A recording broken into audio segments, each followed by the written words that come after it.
asked another, "How much do you owe?" He replied, 100 containers of wheat.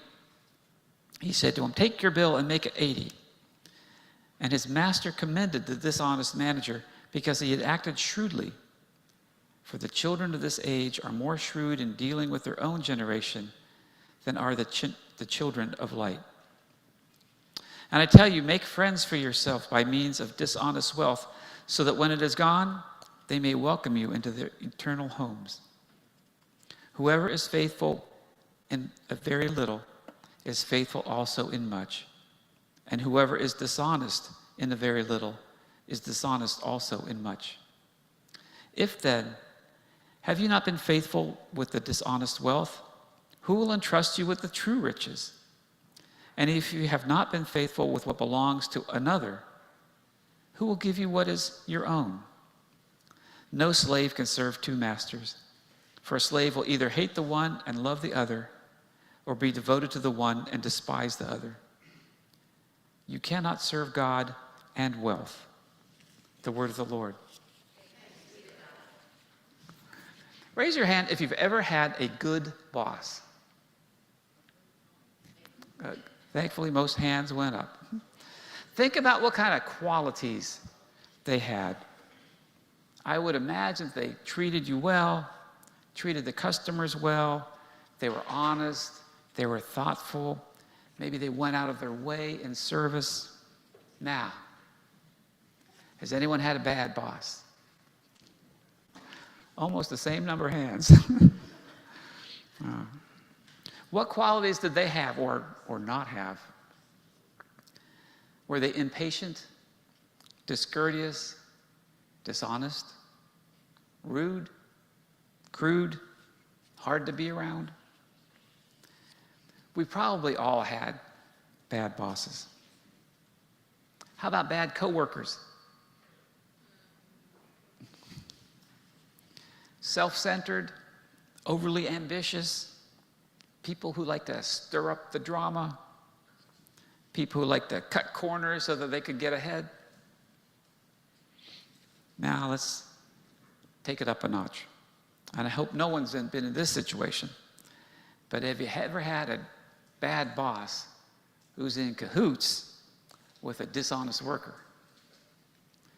A few hands. Well, that's what today's passage is about. But we see it every now and then in the news. You know, in St. Johns County, there is a woman who was the finance director for the sheriff's office. Today, she is in jail. It turns out she had set up some phony bank accounts for members of her family. Then she created phony invoices for work that wasn't done. She paid those invoices, deposited those checks into those bank accounts, and then transferred the money into her personal account. The total at the time she was arrested was over $600,000.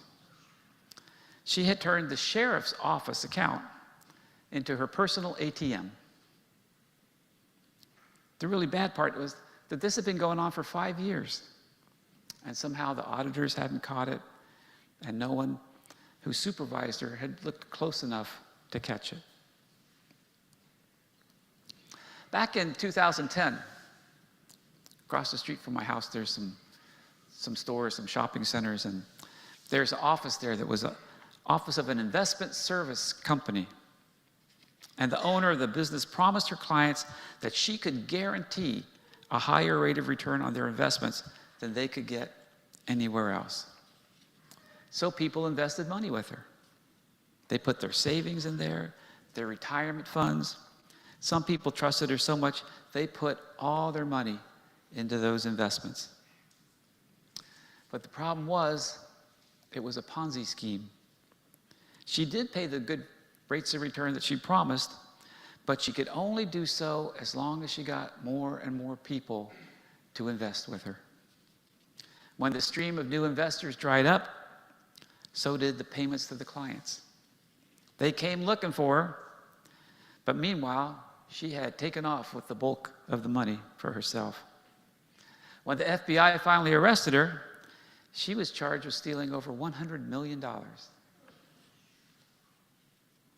When we hear stories like this, at least I do, I get mad. I don't like the thought of someone taking advantage of other people, deceiving them and doing stuff so dishonest. And so we come to today's parable. There's two rascals involved in this story, a bad owner and a bad manager. And it's hard to find anything redeeming about either one of them.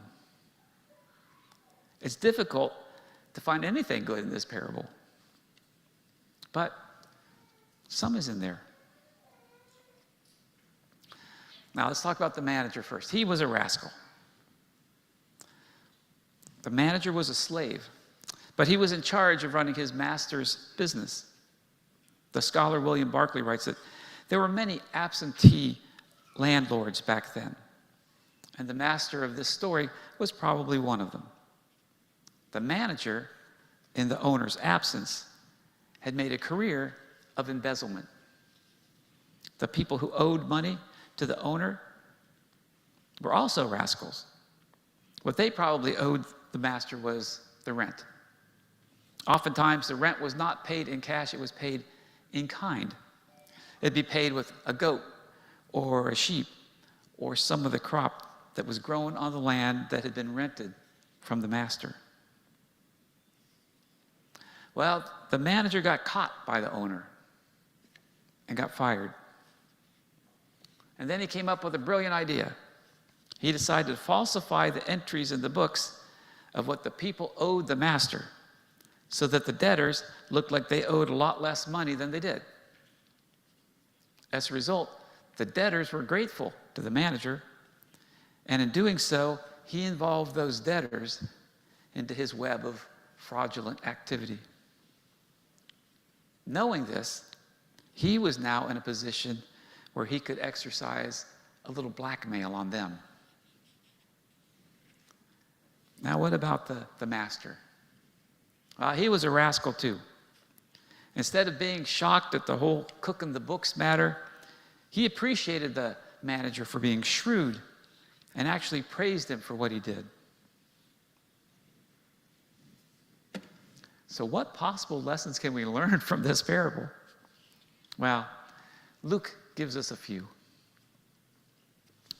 We're told that the evil people from this generation were wiser than the children of the light. Sounds a bit like an insult. And well, it sort of is. What it means is that if Christians were as eager and ingenious to do good as the people in the world were to do bad, we would be much better people. If people paid as much attention to living their faith as they do to their business dealings, we would be better people. How often do people spend more on their hobbies, their sports, their entertainment than they do their time and their interest and their talents at their church? Our faith gets real when we spend time and effort on spiritual matters and less on worldly activities. Next, we learned that material possessions should be used to develop friendships, where the real value of life resides. St. Ambrose commented on the rich man who built bigger barns so that he could store all of his possessions. He says, "The houses of widows, the mouths of children, those are the barns that will last forever." He means that charity given to the poor has great value. A person's true wealth is not found in what they keep, but in what they give away. A person can use their wealth selfishly, or they can use it to make life easier. And not just life easier for themselves, but for others as well. I can tell you there are many college professors who are grateful that some wealthy person gave money for scholarships to give opportunities for their students. And aren't there a lot of us who are thankful that someone who was financially better off than us at our moment of need was able to help us in some very practical way? Now, don't get me wrong. Possessions and wealth are not of themselves a sin. It's just that they carry with them a great responsibility. And the person who uses them to help others has gone a long way to fulfill those responsibilities. We're told that whoever is faithful with a little will be faithful with a lot. The lesson here is that if a person can accomplish a lot when given a small task, it is proof of their fitness that they can be trusted with a bigger task. I've taught quite a few students through the years, and some get all excited when they graduate and they get that first job offer, but you know, they want to start at the top.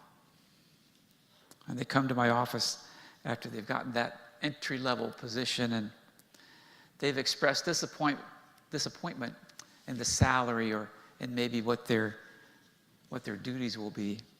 And I always ask them, what's the growth potential with that firm? How long will you stay in that entry-level job? When you've proven that you're a valuable employee, will they recognize that and promote you? You do have to start at the bottom, but you don't have to stay there. There's a woman I met who's now a high-ranking manager in human resources at Disney down in Orlando.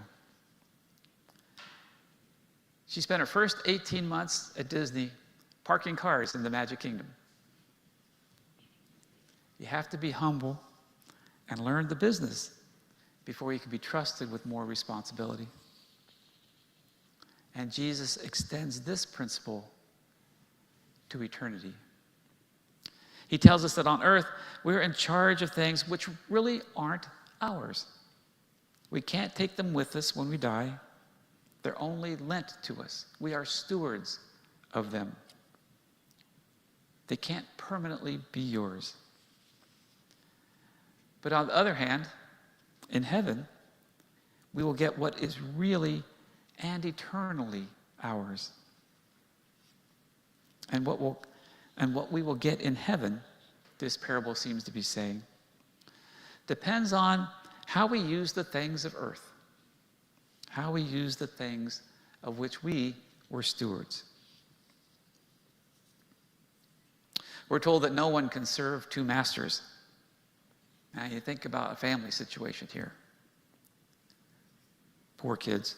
Sometimes they got a mom telling them one thing to do and a dad telling them another thing to do. And that's why parents need to be united so that children aren't torn between trying to make one parent happy or the other parent happy. A working person can often have two jobs and work for two people. They work one job and then run off to their other job. You could work at an ice cream store by day and be a musician at night. And a person like this gets to supplement their income and pursue their life's passions. But all their time and all their energy belongs to their masters. Their time is not their own. Once a person chooses to serve God with their time and with their energy, then they belong to God, not to an earthly master. There is no division there. We belong to God totally. So on earth, we can't let ourselves be consumed by wealth or trying to get wealth. We had a commencement speaker at the college one time who told our graduates, you can't have everything, and you shouldn't want to either. So these fellows in this parable, they're a couple of rascals. But it turns out we can learn a thing or two from rascals. We can learn what we want to be, and we can learn what we don't want to be. And what will you decide to be? A person who serves wealth or a person who serves the Lord? In the name of the Father, and the Son, and the Holy Spirit. Amen. Now let us stand and sing our second hymn, Be Thou My Vision.